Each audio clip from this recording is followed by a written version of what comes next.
شخص وہ ہے جو اپنے برابر والے کو اتنا ہی درجہ اور اتنی ہی عزت دے جو اپنے لیے چاہتا ہے کہ لوگ مجھے اتنی عزت دیں. تو میں بہتر شخص وہ ہے.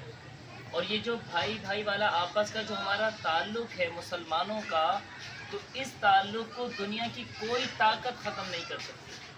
دنیا کی بڑی سے بڑی، چھوٹی سے چھوٹی کوئی طاقت اس بھائی بھائی والے کو، یہ جو بھائی بھائی والا جو ہمارا درجہ ہے آپس کا، اسے نہیں ختم کر سکتی.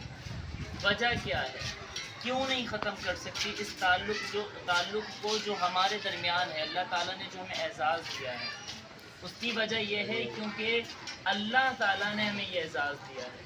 جس کو اللہ تعالیٰ یہ اعزاز دے کہ وہ آپس میں بھائی بھائی بن جائیں اور مل جل کر رہیں، تو یہ ان سے کوئی بھی شخص یہ اعزاز نہیں چھین سکتا، چاہے وہ کتنی ہی بڑی طاقت کیوں نہ ہو.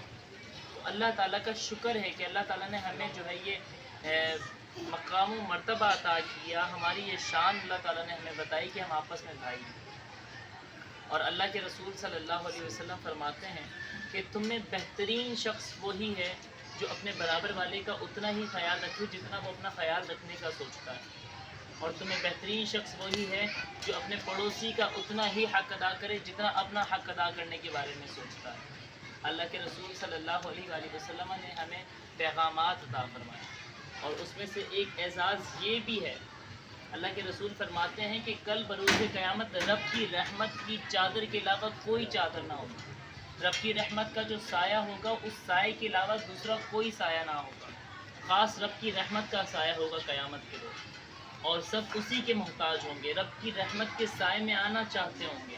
ہر شخص یہ طلب کرے گا، یہ چاہے گا کہ ہم اپنے رب کی رحمت حاصل کر لیں. فرمایا کل بروز قیامت رب کی وہ جو رحمت والا جو رب کا سایہ ہوگا، رحمت والی چادر جو ہوگی، اس میں پناہ اس شخص کو ملے گی. حضور نے کئی اقسام بیان کی، کئی سارے لوگ کی جو ہے کئی سارے لوگ بتائے کہ ان میں کون کون شخص ہوگا، لیکن ان میں سے ایک شخص جس کا ذکر آج ہم کرنے والے ہیں وہ یہ ہے. اللہ کے رسول نے فرمایا وہ شخص ہوگا جسے اللہ اور اللہ کے رسول کل بروز قیامت اپنی رحمت کے سائے میں جو ہے وہ چھپا لیں گے، رحمت کی چادر میں چھپا لیں گے. وہ شخص ہوگا جو کسی مسلمان بھائی کی دل آزاری نہیں کرتا ہوگا، اللہ کی خاطر لوگوں سے تعلق جوڑتا ہوگا، اللہ کی خاطر لوگوں سے رشتے جوڑتا ہوگا، اللہ کی خاطر لوگوں سے بنا کر رکھنا چاہتا ہوگا. اللہ تعالیٰ فرماتا ہے کہ کوئی میری خاطر، میری رضا پانے کی خاطر جو ہے کسی سے تعلق جوڑنا چاہتا ہے تو پھر میں رب ہو کر اس سے اپنا تعلق مضبوط کر لیتا ہوں. اور کتنا خوش نصیب ہے وہ شخص جس سے اللہ تبارک و تعالیٰ تعلق جوڑ لے، مضبوط کر لے. تو یہ ہماری خوش قسمتی ہے کہ اللہ تعالیٰ نے آج ہمیں یہاں پر بیٹھنے کا موقع دیا، آج ہمیں اپنا ذکر کرنے کی توفیق دی. جی یہ دنیا کی سب سے بہترین مجلس ہے، سب سے بہترین محفل ہے، سب سے بہترین میٹنگ ہے کہ جہاں پر ہم اللہ اور اللہ کے رسول کا تذکرہ کرتے ہیں، جہاں پر ہم تعلق جوڑنے کی بات کرتے ہیں، جہاں پر ہم ایک دوسرے سے تعلق رکھنے کی بات کرتے ہیں، جہاں پر ہم دل آزاریاں جو کرتے ہیں انہیں ختم کرنے کی بات کرتے ہیں، ہم اپنے پڑوسی کا حق ادا کرنے کی بات کرتے ہیں. اللہ کے رسول صلی اللہ علیہ وآلہ وسلم نے ہم پر کئی احسانات دیے، اور اس میں سے ایک احسان یہ بھی ہے کہ اللہ کے رسول صلی اللہ علیہ وسلم نے فرمایا قیامت تک کوئی شخص کسی کو عزت دے گا تو میں محمد اسے قیامت میں عزت دلاؤں گا. کوئی کسی کو ترجیح دے گا، زیادہ فوقیت دے گا، اس کا احترام کرے گا اس مسلمان بھائی کا، تو میں محمد اپنے رب کے حضور اس کی سفارش کروں گا، اس کی بات رب کے ساتھ جوڑوں گا، مناؤں گا. تو ہماری خوش قسمتی ہے کہ اللہ تعالیٰ نے آج ہمیں پھر سے ایک موقع دیا کہ آج بھی ہم اپنے دوست، اپنے بھائی، اپنے کزن، اپنے رشتہ دار، اپنے پڑوسی، اپنے علاقے، اپنے گلی والوں کے ساتھ واپس سے تعلق جوڑیں اگر ہم نے توڑے ہیں. اور پھر اسی کے ساتھ ساتھ ہمیں وہ تعلق بھی یاد رکھنے چاہیے جن کے ساتھ بالکل بھی نہیں بنا کرتے، جن کی ناراضگی ہم سے کئی گنا زیادہ بڑھ چکی ہیں، جو ہم سے ناراض ہو کر بیٹھے ہیں، روٹھے بیٹھے ہیں. اللہ کے رسول نے فرمایا اگر کوئی تم سے روٹھ جائے تو تم جاؤ اسے مناؤ. تمہیں بہتر وہی ہے جو دوسروں کو منائے، دوسروں کے ساتھ تعلق جوڑے. اور اگر تمہیں ایسا لگتا ہے کہ سامنے والا شخص یہ چاہتا ہے کہ تم اس سے معافی مانگو تو معافی مانگ لو، اور اگر تمہیں ایسا لگتا ہے، اللہ کے رسول فرماتے ہیں کہ تمہیں معافی مانگنے سے تمہاری عزت کم ہو جائے گی، تو اللہ کے رسول نے فرمایا کل بروز قیامت میں محمد تمہیں اپنی عزت دیں گے۔ اللہ کے رسول ہمیں اپنی عزت دے رہے ہیں۔ اس سے معلوم ہوا کہ کسی سے معافی مانگنے سے عزت کم نہیں ہوتی بلکہ عزت بڑھ جاتی ہے، اور اللہ تعالیٰ اس شخص کا مقام ایسے ہی بڑھا دیتا ہے جیسا کہ وہ چاہتا ہے، اس سے بھی کئی گنا زیادہ۔ تو آج کیوں نہ ہم آج ان لوگوں سے جا کر ملیں، ان لوگوں سے رابطہ کریں جن سے ہم ناراض ہوئے بیٹھے ہیں، جو ہم سے ناراض ہوئے بیٹھے ہیں، جن سے ہمارا تعلق ٹوٹ چکا ہے۔ آج ہم نے ان سے تعلق جوڑنا ہے، کس کی رضا کی خاطر؟ ہم نے اپنے رب کو راضی کرنے کی خاطر ان سے تعلق جوڑنا ہوگا۔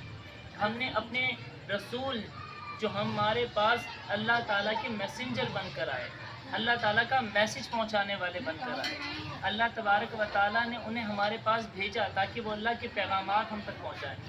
آج ان کی پیروی کرنی ہے۔ اللہ کے رسول صلی اللہ علیہ وسلم نے اس شخص کو بہت عزتوں سے نوازا، بہت عزتیں دیں اور اس کا مقام و مرتبہ عالی شان بیان کیا جو کسی کے ٹوٹے ہوئے تعلق کو جوڑے۔ اللہ کے رسول صلی اللہ علیہ وسلم نے اسے خاص دعائیں دی ہیں جو ٹوٹے ہوئے تعلقات کو جوڑے۔ ایک مرتبہ ایک شخص تھا، وہ فرات کے کنارے وضو کر رہا تھا، تو اس نے وضو کیا اور امام حسین، امام حسن رضی اللہ تعالیٰ عنہما جو ہیں وہ وہاں پر موجود تھے۔ انہوں نے دیکھا کہ وہ شخص جلدی اس نے وضو کیا، وضو کرنے کے بعد اور وہ شخص نماز پڑھنے چلا گیا۔ جب وہ نماز پڑھنے گیا تو وہ نماز سے فارغ ہوا تو جو حسنین کریمین تھے، جناب حضرت علی کے جو شہزادے تھے دونوں، حضرت امام حسن اور امام حسین، انہوں نے دیکھا کہ اس شخص نے وضو غلط انداز میں کیا ہے، غلط طریقے سے کیا، اس کا وضو نہیں ہوا۔ تو انہوں نے بولا کہ یہ جو بوڑھا آدمی ہے، اس کو اگر ہم سمجھائیں گے، اس کو بتائیں گے تو یہ ہم سے ناراض ہو جائے گا، ہماری بات نہیں سنے گا، اور اگر ہماری بات نہیں سنے گا تو ہم اپنا میسج اس تک کیسے پہنچائیں گے، اپنا پیغام کیسے پہنچائیں گے، اس کی غلطی اسے کیسے بتائیں گے۔ تو حسنین کریمین نے دونوں نے آپس میں مل کر یہ فیصلہ کیا، ایک ٹیم ورک ہے، ٹیم ورک انہوں نے اس طریقے سے یہ فیصلہ کیا کہ ہم دونوں نے مل کر اللہ تعالیٰ کی رضا کی خاطر ہم دونوں نے ملنا ہے اور ان کے پاس جانا ہے اور ایسے کہنا ہے کہ ہم دونوں آپس میں وضو کر رہے ہیں، لیکن یہ کہہ رہے ہیں کہ میرا وضو صحیح ہے اور میں کہہ رہا ہوں میرا وضو صحیح ہے، تو آپ ہمارے بڑے ہیں، آپ ہمیں بتائیے کہ کس کا وضو صحیح ہے۔ تو وہ بوڑھے شخص ان کے ساتھ جاتے ہیں اور یہ دونوں شہزادے آپس میں وضو کرتے ہیں۔ جب یہ وضو کرتے ہیں تو وہ جو بابا جی ہوتے ہیں انہیں یاد آتا ہے یہ دونوں بچے وضو صحیح کر رہے ہیں، میں نے وضو غلط کیا تھا۔ انہیں اپنی غلطی یاد آ جاتی ہے کہ میری غلطی تھی، میں وضو صحیح سے نہیں کر سکا۔ ان کا انداز بیاں کتنا پیارا تھا، دوسروں کو سکھانے کا انداز کیسا تھا۔ یہ ہے ریاست مدینہ۔ جی ہاں، ریاست مدینہ وہی ہوتی ہے جہاں پر تعلق جوڑے جاتے ہیں۔ اللہ تعالیٰ نے ہمیں جو ریاست بنا کر دی ہے، یہاں پر ہم نے رسول اللہ کے قانون بھی فالو کرنے ہیں، رسول اللہ صلی اللہ علیہ وسلم کے پیغامات بھی ماننے ہوں گے۔ اللہ کے رسول صلی اللہ علیہ وسلم نے جو ہم تک پیغام پہنچایا اسے ایکسیپٹ کرنا ہوگا، اسے قبول کرنا ہے، اسے اپنی زندگی میں اپلائی کرنا ہوگا۔ اگر ہم ایسا نہیں کریں گے تو پھر ہمارا تعلق ہمارے رب سے نہیں جڑ سکتا۔ اللہ تعالیٰ فرماتا ہے اگر کوئی شخص چاہتا ہے وہ مجھ سے تعلق جوڑے تو وہ ایک قدم میری طرف بڑھائے۔ اور حدیث قدسی ہے، حدیث قدسی میں اللہ تعالیٰ نے فرمایا جب کوئی شخص ایک قدم میری طرف بڑھاتا ہے تو میں رب اس کی طرف 10 قدم بڑھاتا ہوں۔ اللہ تعالیٰ فرماتا ہے کہ کوئی شخص میری طرف ایک مرتبہ مجھے پکارتا ہے تو میں رب اسے 10 مرتبہ پکارتا ہوں۔ بعض مرتبہ یہ فرمایا، حدیث قدسی کے الفاظ ہیں کہ میرا شخص میری طرف ایک ہاتھ بڑھاتا ہے، میں 10 ہاتھ اس کے قریب ہو جاتا ہوں۔ رب تعالیٰ تعلق جوڑتا ہے، اسے تعلق آپ سے جوڑنا ہے، لیکن ہم نہیں جوڑنا چاہتے۔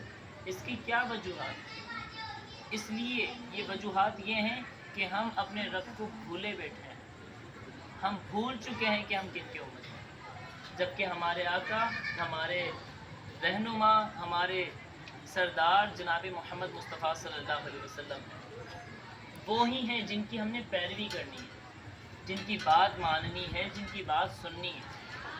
آج اگر ہم ان کو فالو کریں گے، ان کی بات سنیں گے، تو پھر قیامت تک کے لیے دنیا آپ کی بات سنے گی، اس لیے کیونکہ آپ نے ان کی بات سنی ہے جو اللہ کے رسول ہیں، اللہ کے محبوب ہیں، امام الانبیاء ہیں، خاتم النبیین ہیں، اللہ تعالیٰ نے جنہیں آخری نبی کا اعزاز دیا، جنہیں امام الانبیاء کا اعزاز دیا، جنہیں رحمت للعالمین کا اعزاز دیا، ہم ان کے پیروکار ہیں، ہمیں انہیں فالو کرنا ہے، ہمیں ہر چیز میں انہیں ایکسیپٹ کرنا ہوگا، ماننا ہوگا۔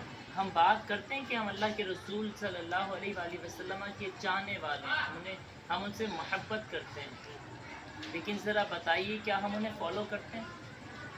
کہ آج صبح سے لے کر شام تک ہم نے کوئی ایک ایسا کام کیا جو خالصتاً اللہ کی رضا کے لیے ہم نے کیا ہو؟ ذرا سوچیے، اگر ہم نے ایسا نہیں کیا تو پھر ہمیں کرنا چاہیے، اس لیے کرنا چاہیے کیونکہ ہم نے اللہ کو راضی کرنا ہے، اللہ کے رسول کو راضی کرنا ہے۔ ریاست مدینہ میں یہی ہوا کرتا تھا، صحابہ کرام ایک دوسرے سے آگے بڑھ کر